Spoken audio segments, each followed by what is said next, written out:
Här har jag min fantastiska hink med glaskross igen. Den vägde 1,5 kilo.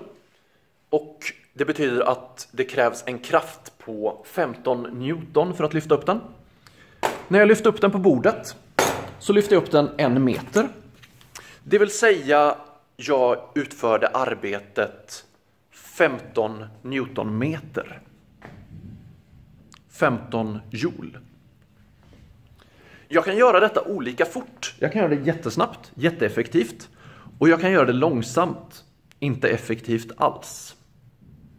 Inom fysiken, när vi pratar om effekt, då menar vi hur mycket arbete som utförs varje sekund. Enheten för effekt, det är watt. Och watt är samma sak som arbete per sekund. Eller joule per sekund.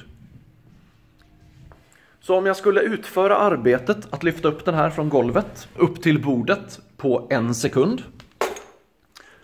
Då skulle jag ha effekten 15 Newtonmeter per sekund.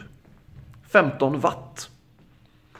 Om jag skulle utföra det här lite långsammare, då skulle inte jag vara lika effektiv. Jag skulle inte ha samma effekt. Om vi tar den här hinken igen.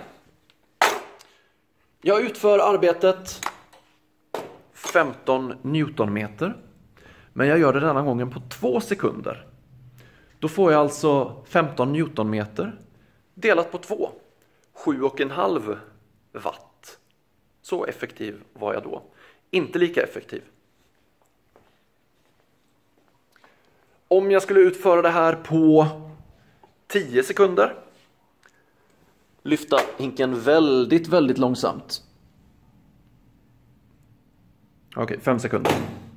Så skulle jag få 15 Newtonmeter, eller 15 joule, delat på 5 sekunder. 3 watt. Inte alls effektivt.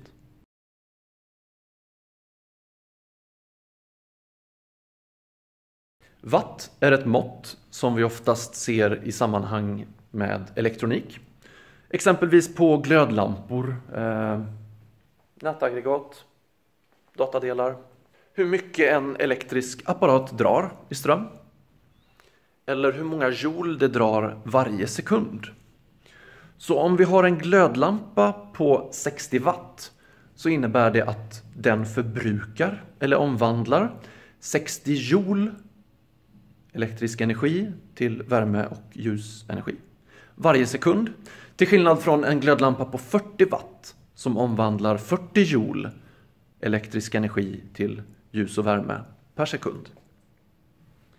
Har jag en dator med ett nätaggregat på 650 watt så innebär det att datorn klarar max av att omvandla 650 joule varje sekund till annan typ av energi som vi kan använda.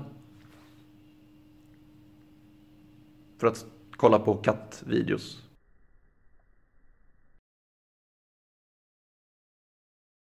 Så för att räkna ut med vilken effekt som jag rör mig upp ifrån entréplan upp till plan 5 så kan man räkna på följande sätt.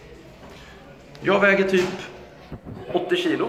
Det vill säga på jorden så behöver jag ha en kraft på 800 Newton för att kunna röra mig uppåt.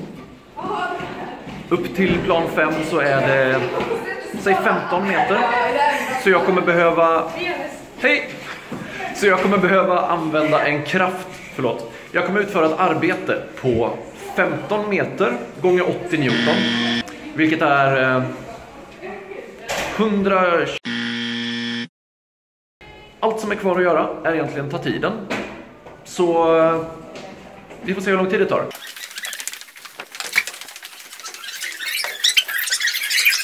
Plan 5. Vi tar oss till labbet. Jag får kolla på klippet sen och se hur långt jag filmade. 12 000 joule. Det vill säga 12 kilojoule. Arbetet 12 000 joule. Delat på antalet sekunder det tog, vilket var så här många. Vet inte riktigt vad det var. Så får vi en effekt. Effekten av hur effektiv jag var på att springa upp för trapporna. Och min effekt var då så här många watt. Hade jag sprungit på dubbelt så lång tid, det vill säga tagit mycket längre tid på mig, då hade ju talet här som vi delar på, antalet sekunder, varit dubbelt så stort och min effekt hade bara varit hälften så stor.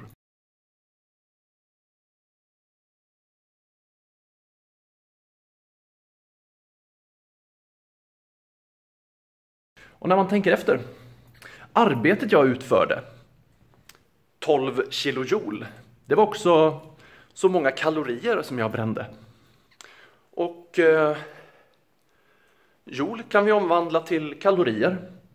Det är bara 2 stycken olika enheter för energi. Så här många kalorier förbrände jag. Gjorde jag om från kemisk energi till lägesenergi.